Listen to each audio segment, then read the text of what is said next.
It was 1998, and I'd been living in London, Ontario for about 3 months and wasn't doing so well in the job department. A friend of mine in Ottawa was teaching at a private school and said they were looking for voice and drama teachers. And I thought, nothing could be worse than London, Ontario. So I sent in my resume and was asked to come to Ottawa. Now, you gotta understand, researching anything at that time wasn't the same as it is nowadays. The internet, it wasn't a thing. Can you believe that? So I had no idea that London would not be the flex for me until I experienced it. And because I didn't have a job, I had no way to get to Ottawa, let alone pack up and move all of my stuff. So I went into town and I sold all of my hardcover books. It was a thing you could do back then, and it got me out of 1 or 2 jams. So I had enough for a one-way ticket to Ottawa in the dead of night. I packed up as much clothes and books and photos as I could. And then I also managed to carry my bass guitar and my amp. And I shuffled down to the bus station. And they didn't charge extra for extra luggage back then, thank God. And I found myself on a bus to Ottawa. It was Sunday. It was midnight. It was raining.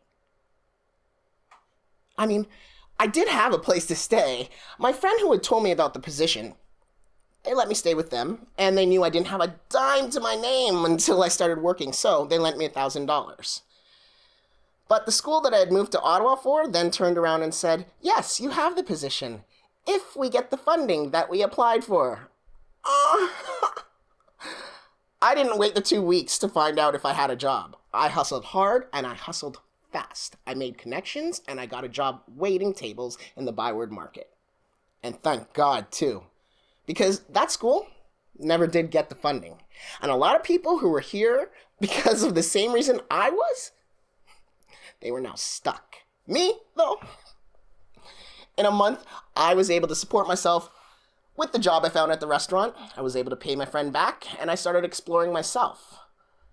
Now, up until now, my life felt pretty planned.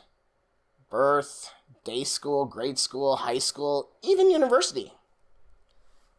But now, it was all about me. No expectations from my friends, my family, anybody else.